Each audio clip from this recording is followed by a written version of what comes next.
Hey everybody, welcome back. My name is John Malanca, your host for the Association of Cannabinoid Specialists and Casual Conversations. We have Dr. Jordan Tishler, Dr. Adam Abodeely, Dr. Suraj Tandon, and Dr. Sandra Carrillo. Great to see you all. We have three international doctors here because the topic today, and thank you for our listeners who've written in to have us discuss this, medical cannabis regulations outside of the United States of America. Dr. Carrillo is down in Colombia as well as Panama. Suraj Tandon is up in Canada, and Adam Abodeely is down in Jamaica, splitting his time between New York State as well as Jamaica. And so great to see you all. So we always talk about what's happening here in the United States, and our followers here at the association are not just U.S. Practitioners, but globally, and the topic comes in, what are the rules and laws and regulations outside? Can a U.S. patient go down to each one of your countries and become patients? I know in the cancer world, when we fought cancer with my wife, we did consult with doctors all around the world in non-cannabis, but we ended up going down to Mexico for treatment for,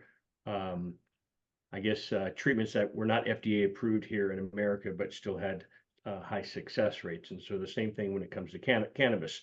Let's start with you, Dr. Carrillo. I know we touched upon this in a few casual conversations ago on how patients actually go into a pharmacy to receive their medicine. And so can you talk about regulations which are happening, and where are you located today? Because I know you're, where is Sandra Carrillo today? Hello, thank you, John. I'm very happy to be here today sharing with everybody. I am actually today in Panama. Tomorrow we will be traveling, but yes, I move like all over Latin America. I had the opportunity to see the regulatory landscape in Latin America. Basically, I will just refer particularly to Colombia. Colombia legalized almost 9 years ago medical cannabis. But it was around like 4 or 5 years ago that we had products for our patients.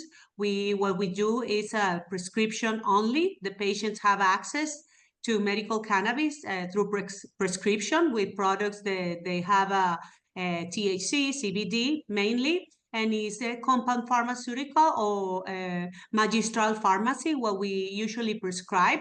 And we have pharmacies that they are doing the dispensation of these products. In Colombia, we have just oral administration. We don't have inhale administration. So, but we've been treating successfully thousands of patients for all these years. It's a very interesting model because the doctor does the prescription, the prescription goes to the pharmacy, and the patient goes and picks up the prescription in the pharmacy. So that is the way the access is being granted for the patients. Of course, it's not perfect. I wish it could be better. We wish we could have like more cannabinoids to offer to the patients. Right now, we have through the magistral preparations just CBD, THC, but we pretty much can treat almost everything that we need to treat with that. We don't have, as I mentioned, inhale route, which will be like very valuable to have it in particular cases. But I feel let's say I feel blessed because at least we have something organized in order to provide access for the patients. We've been having a little bit of challenges with the supply chain, believe it or not. So the supply chain is a little bit disrupted. Even in Colombia, there used to be more than 1,000 licensed producers, and now it's been narrowing down. A lot of these licensed producers are more dedicated to export. So the local market, even there is a country of more than 50 million people, we've been having sometimes shortage of certain cannabinoids like THC, which I find extremely ironic. But I think at least our patients are having access to treatments. So basically that's what we do in Colombia, and it's just physicians only, the ones that they can prescribe. We can prescribe cannabinoids. In Panama, medical cannabis was legalized almost 4 years ago. The law was regulated like 2 years ago, but up to this day, patients don't have access. The law is beautiful, it's very well written. The patients will have access to inhale administration, to oral presentations, no restrictions with CBD THC. Is going to be, of course, a controlled substance, prescription only through the medical doctors. But sadly, nothing has happened yet because the licensed producers have no products yet. The doctors haven't been trained yet. So, well, we're looking forward to see what's in the future looks for the patients in Panama, which I'm very worried because since there's not products available for the patients, of course they are obligated to go to the gray black market, which poses like a very big problem for the health of these patients. But pretty much in Latin America, like Brazil has regulation, Argentina had a very good program with the ReproCam for access to the patients. Ecuador has medical cannabis regulation through prescription too, but they mainly have like CBD products. Argentina is pretty wide, and the doctors can prescribe too. Also Chile, Brazil, as you may know, almost all Latin America has medical cannabis legalized. Uruguay was the first country, so I gave you like a little brief about Latin America here. Maybe I'm missing a few countries where medical cannabis is not legal in Latin America, which is Bolivia and Venezuela, of course. So a little bit of that. Sandra, can you speak sorry, go, please. To how it is that for example, Colombian physicians actually write that prescription? Like, what are they actually writing to specify what they want the patient to get? Yeah, well, it's like a compound pharmaceutical or magistral pharmacy. So what the idea of magistral pharmacy is one single preparation for one single patient for one single pathology. So what we do is we write how many milligrams we want of CBD per milliliter, how much of THC, what will be the vehicle that we will use to this preparation. And that's basically it, because the reports of the quality of these products, they report just CBD, THC, and a little bit of CBN. Terpenoids are not very well reported. We wish, because if it's magistral preparation, I wish we could just put the one limonene, linalool, or myrcene, but that doesn't happen. And that's the way the magistral preparation should be. So when I talk about magistral, I always do like this, because it's not exactly the way a magistral should be prepared. But as I said, I'm grateful because at least we have something to provide for our patients.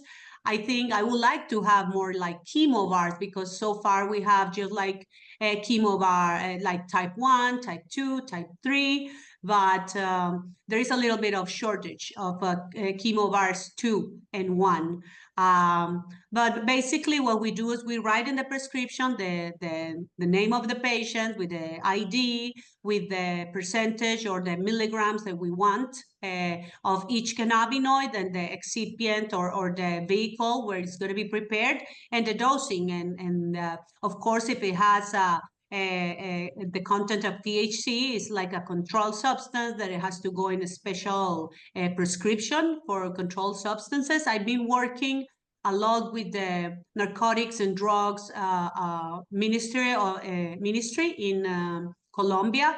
They are actually working and showing important interest in making this process the best for the patients, because they are the ones that authorize the THC and all of course, the narcotics. So we've been working together into being able to provide safe access for the patients. So basically, that's the way we do the prescription. We also have 2 products. They have like a registry, like the Epidiolex, We have the Colombian version of Epidiolex that is called Neviot. It's like a purified CBD, but people can buy it over the counter, which is not like the ideal, because we write a prescription for that, but sometimes the patient goes to the pharmacy and they sell it, but it's just purified CBD. So far, I think as I said, I'm grateful because at least we have something to treat our patients, but it's far from perfect. So you excuse me, Jordan. So you mentioned about prescribing. Are you here in America? Is it the same, or you are an approved prescribing physician? Is that the same thing down in Panama and Colombia, that any doctor, any physician can write?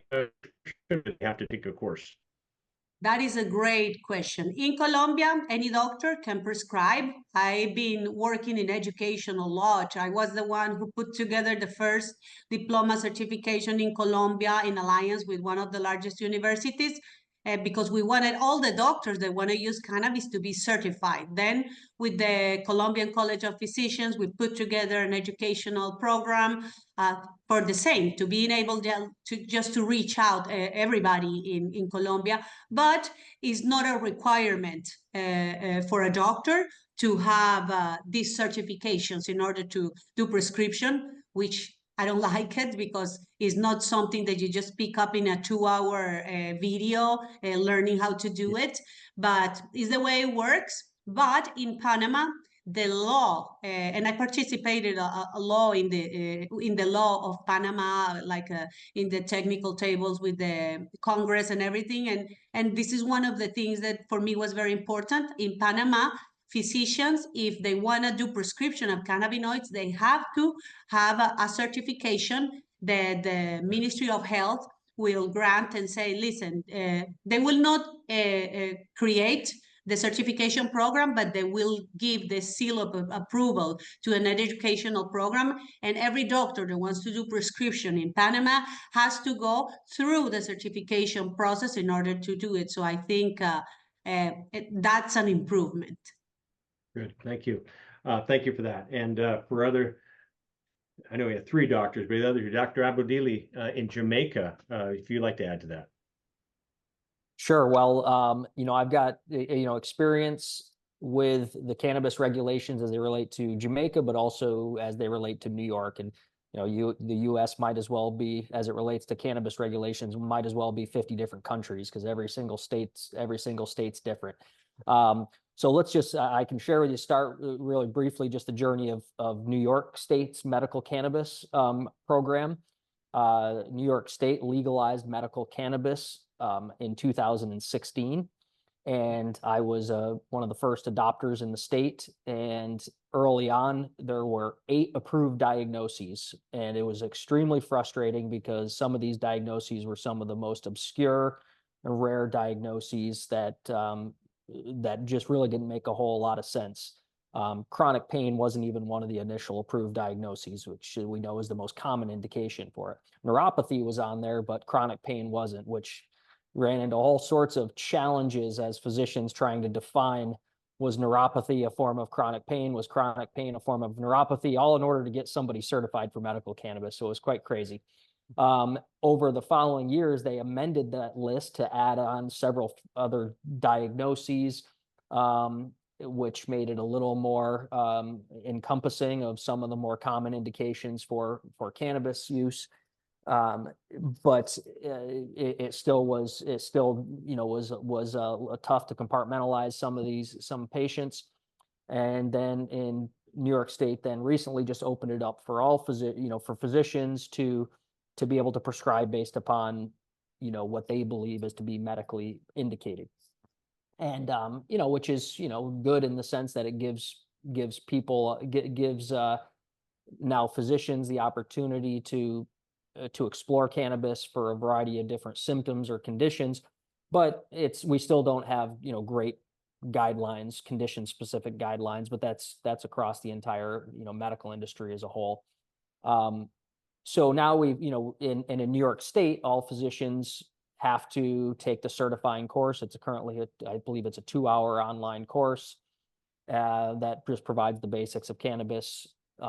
physiology and administration, and then we can certify patients for medical cannabis. And in New York State, it's still a mess as it comes to prescribing cannabis, in the sense that we will certify a patient and we can specify how many milligrams of THC, what route of consumption, frequency, as we would other medications, but it's still a very strange concept in the sense that patients can choose different products that they might like, or they could be influenced by pharmacists that for particular products. So that's again, that's the big hurdle and dichotomy that we have between the recreational market and the medical market. That's going to continue to be a challenge. In Jamaica, I'd like to say things in Jamaica were any better, but as you can imagine, in a developing country, particularly after COVID, cannabis laws around governing cannabis have not been high priority. Jamaica has a rich history of cannabis, as we're all probably sure, just from Bob Marley himself, really highlighted cannabis for that country. And it's had a long, rich history there. And I think in 2014, they decriminalized cannabis, and for I forget how much you can have on hand, but it's a reasonable amount. And at the same time, they made it legal for cannabis consumption under their medical program. And I believe this was largely driven for the same reasons that the cannabis industry is being driven in the U.S., not necessarily for patients, but for industry and for businesses and and all of these other things that we talk about, the benefits of the cannabis industry having just on society. So they did place a significant amount of resources. In fact, the southwest corner of Jamaica, where we're located, was actually designated the health and wellness sector for cannabis on the island, with the whole idea that they actually were giving some increased preference for licenses and grants and funding for registered dispensaries on the island. So when cannabis became legal for medicinal purposes in 2016, everything changed on the island, in the sense that now with everything, the only way to obtain cannabis before was on the black market. Cannabis was not hard to find in Jamaica prior to that, but then it shifted everything to this model of what we're accustomed to in the U.S., meaning dispensaries which have quality assurance around them when it comes to purity and potency testing, which first and foremost is I think the most important aspect of any sort of medicine, is making sure that it's safe and what's on the package is actually what you're consuming. So the reasons that they made this medical cannabis in as opposed to just making it purely legal is going to be got to be purely political, and has the hurdles the same, probably for some of the same reasons that the states are struggling. Meaning there's differing opinions, unsure of where cannabis really fits into society. Is it a medicine? Is it a recreational tool? Where does cannabis really belong? And they were doing a really good job, I felt, of at least placing some emphasis on that. But after COVID, the entire I think the resources of the island and the government just shifted.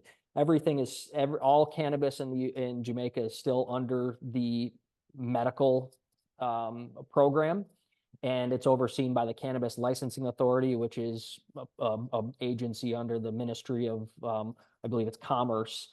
And they work closely with the equivalent of the Food and Drug Agency in Jamaica for the distribution of qualified products.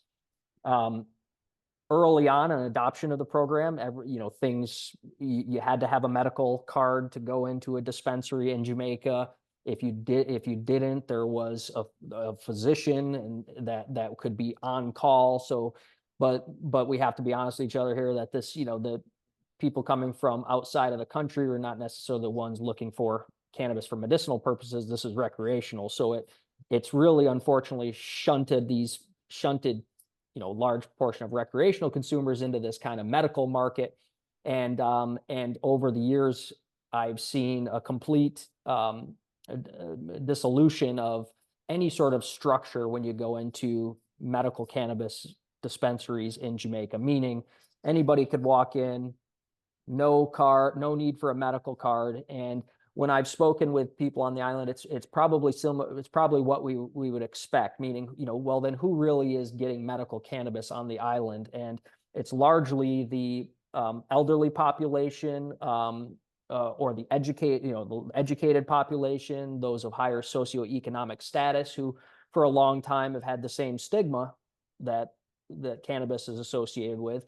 And now, as times are changing, they're looking for some guidance and trying to understand that. So medical cannabis in Jamaica is alive, but it's very limited to its purest applications. And any physician, as long as they're registered and have a fully licensed physician, can certify somebody for cannabis in Jamaica. They don't allow edibles, which is something that's crazy, but we've seen crazier things here in the States. Right now, they currently only allow inhalational forms of cannabis, both concentrated oils in the forms of vapes and the traditional combustion of just the flower. Yeah. I'll get up to you, Suraj, north of the border, and I haven't forgotten you there. But for Sandra and Adam, in America, you were talking about New York used to only approve pain, but not neuropathy. I worked with a lot of doctors where their cancer patients weren't approved. So it was wink, wink, you have pain, correct, Mrs. Jones? Yes, I do. And so in all three of your countries, is there an approved list of conditions like we have here in the States, or basically can anybody obtain a medical cannabis prescription? In Jamaica, at least, I'll speak first. In Jamaica, it's also very symptom based, and so it's not disease based. So when you fill out a medical survey, you qualify if you have some symptoms which may or not be associated with a particular a disease. And what about medical tourism? Because I know in other modalities in the health and wellness world, certain countries have medical tourism, Mexico being one, Thailand, and other parts around the world. Are you seeing that with the medical cannabis patients coming down? Are you seeing a medical tourism? Because the United States was like that. People would come here to obtain cannabis because it was illegal in their countries. Are you seeing that? And is that being regulated at all? Are they allowing outsiders to come in and get treatment? So as I mentioned, anybody from the US, whether you have a medical card or not, could come into Jamaica and go to a dispensary and get it.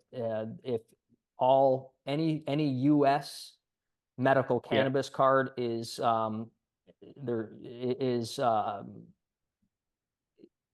can be used in Jamaica, is honored in Jamaica. Great. Yeah. Well, so what was it? Was there a second part to that question? No, I just want to know, because I know you were sharing that anybody can pretty much go there, and I didn't know if the same thing with Sandra, Dr. Carrillo in the pharmacies, because it is a pharmacist that is prescribing or administering the medicine. If I could piggyback onto that, what I was going to say is that what we've seen, at least in Jamaica, was initially a shift before, when legalization was less common than it is now. We saw people who were actually coming to Jamaica because they wanted to experience cannabis and wanted to do it in a place where it was legal. Now what we see are a large number of people who live in states where it's medically legal and choose to come to Jamaica because they know that they don't have to travel with it, and they also know that they'll have access to their medicine when they are on vacation. So it depends how you're defining, what medical tourism, but if you would define that as medical tourism, then we have seen an increase in that just because of the legality around it. Thank you. Not to take over everything here. I know, Jordan, I don't mean to leave you hanging, but Dr. Tandon, always great to see you. North of the border in Canada, laws have changed quite a few times just since we've known each other. What's happening now?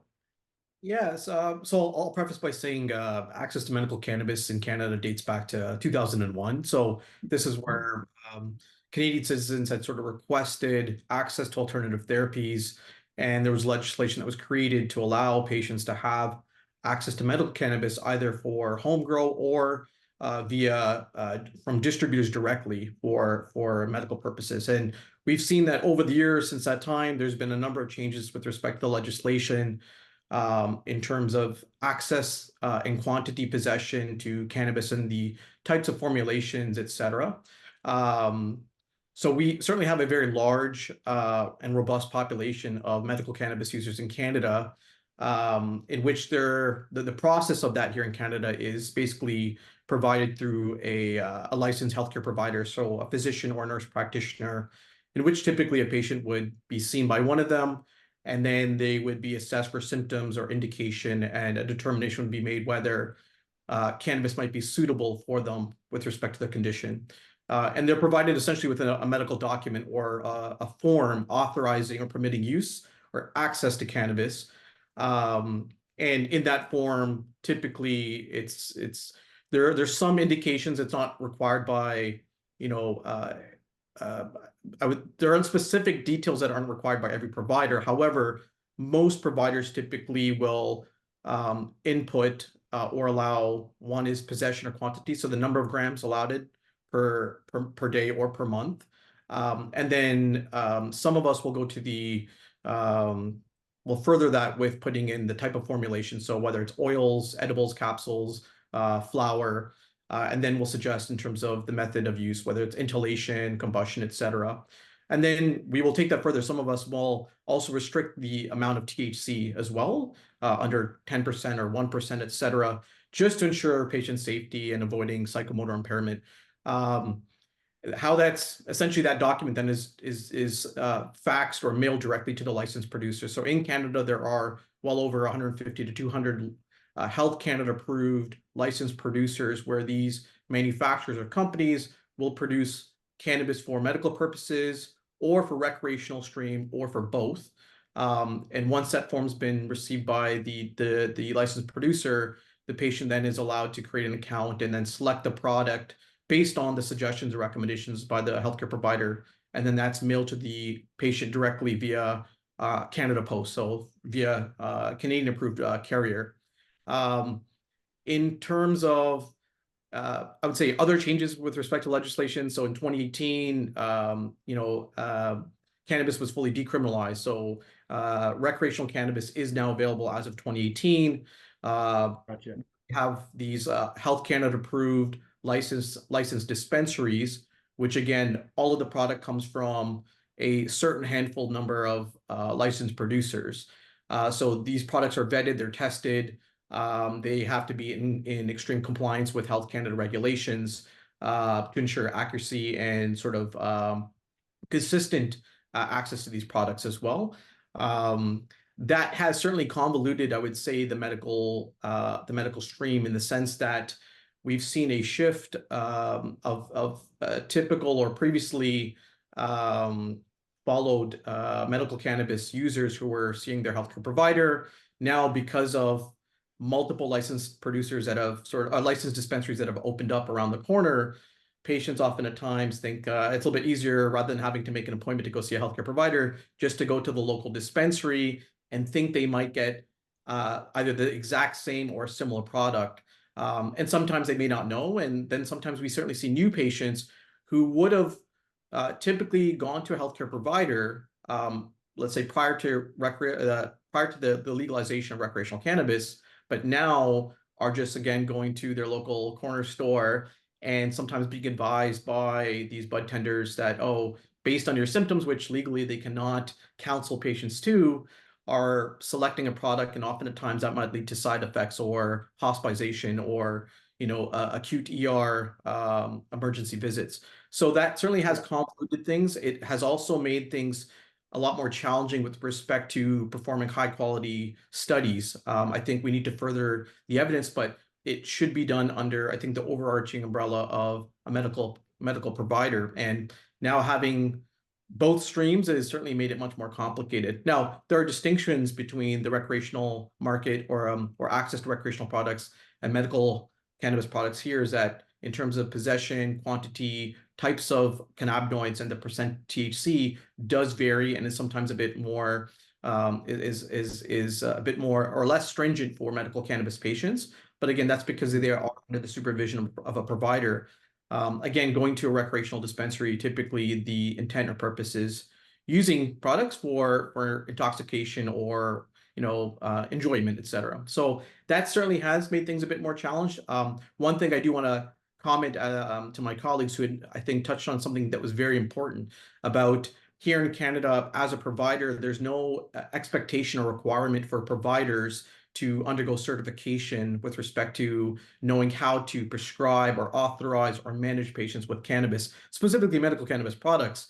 And so I've certainly encountered a number of providers who, with good intent and wanting to support their patients by hearing their concerns and their interests of maybe looking at cannabis as an adjunct therapy, may not have the medical knowledge or the competency in safely prescribing. And so I think it's very important that there be some degree of certification for providers in order to authorize, just like as we previously saw with methadone in many US states. I think one of the best things that we can do is having the know-how and the knowledge, something that I think many of my colleagues, including myself, have been privileged in undergoing additional fellowship training so that we have become experts in this. And I think one of the beautiful things that the Association of Cannabinoids does is has available courseware so that any physicians who are listening or providers, other healthcare providers who are listening, are interested in learning to safely prescribe and support their patients can certainly receive that certification and knowledge through ACS's curriculum. So. Wow, I love that plug. Thank So you. thanks for throwing that in there. Back, I know in Jamaica and reciprocity of Americans going down to Jamaica to have legal access, going down to Latin America, is that the same, that American have reciprocity coming with a medical card, or is that not the case? No, it's always a challenge, because the prescription is valid in Colombia, but whatever prescriptions you have, you have to face whatever is in the country you're traveling. And this Yeah. is something that I feel sorry for the patients that they have to be facing this, and it's a limitant even to traveling with children. I always get asked, can I travel with my CBD? Can I travel with my preparation? What should I do? And it's even hard to give advice to the patient, because you never know what country they're going to go. So you will have to know basically the legislation of the other country, because I know the legislation in Colombia, but also the customs officers, they change, and sometimes they don't even know what is the actual legislation. So Yeah. it is really, really challenging Yeah. to assess patients with this. Yeah, But I know let's you're talking. remember, Oh, sorry, you're talking. let's remember that this is not limited to cannabis. For example, in the United States, pretty much everybody from the age of 13 to 30 is on an ADHD stimulant, and those are fundamentally illegal in all of Europe, right? And so again, we end up with this conflict between the various laws of various countries, and it becomes really upon us as their clinicians to know these things and to give them good counsel. Yeah, you were speaking about, Dr. Carrillo, you were speaking about shortage down in Colombia or Panama. In Massachusetts, where Dr. Tishler is, they have an allotment in the dispensaries for the medical patients. If they run out on the recreational side, they still will always have that allotment for the medical patients, that they are able to have legal and safe access to their medicine, which, and as Dr. Abodeely said, US has 50 different laws in 50 different states. And so hopefully one of these days we'll all get along. How about that? And work together. But, over the years, worked with a lot of patients that didn't have safe legal access, and to see someone that is not, just because you live in one zip code and have a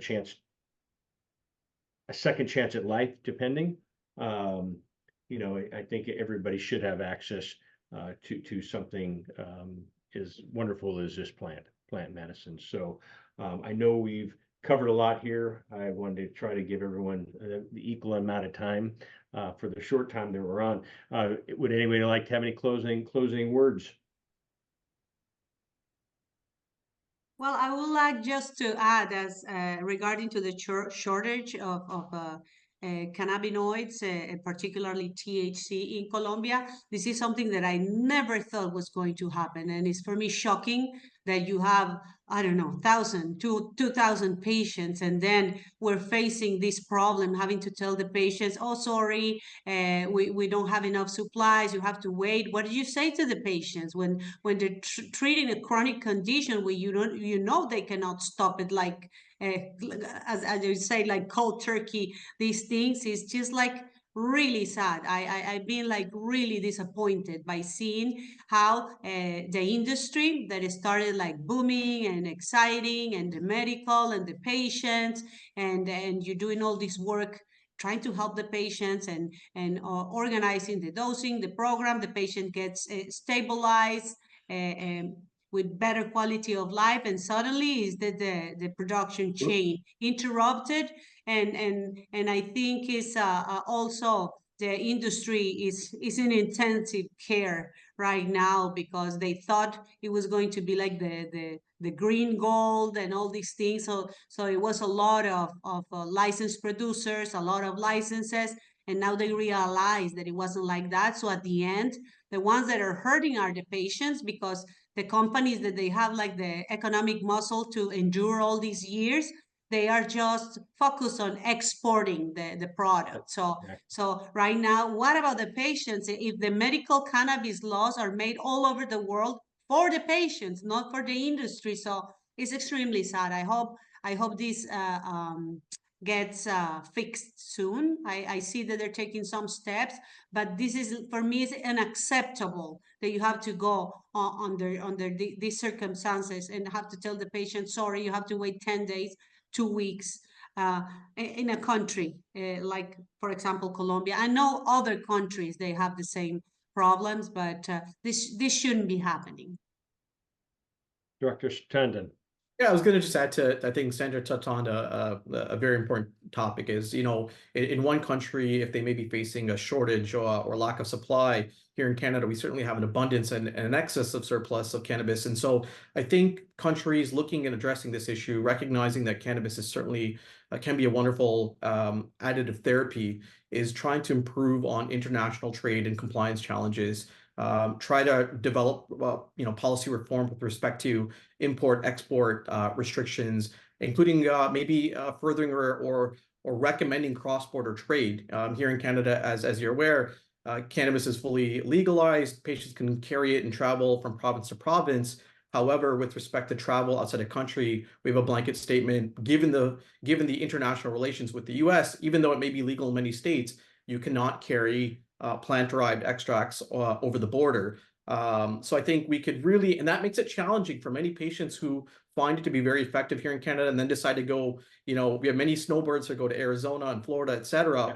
And they really want to adhere to their plant-derived extracts. But because of the travel implications, we then have to find them with the provider in the respective state that they're traveling to. And sometimes it often has to be synthetic analog, which has more negative side effects. So I think we could do better, overall internationally by acknowledging some of these issues.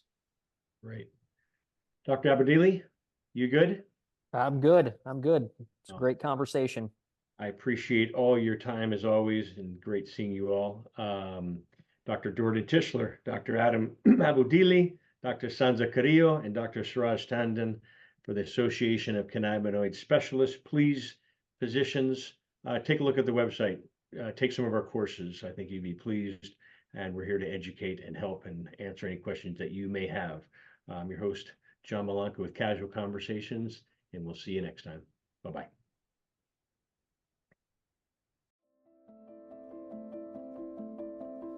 Children need your help. Older folks need your help too. Whether it's brain-destroying seizures or life-crippling pain, cannabinoid medications can be a game changer. At the Association of Cannabinoid Specialists, We are on a mission to train healthcare providers using research-backed science and to advocate for delivery systems that better serve patient care. Our children need us, and our parents do too. Help ACS bring care and relief to all who need it. Donate to ACS today.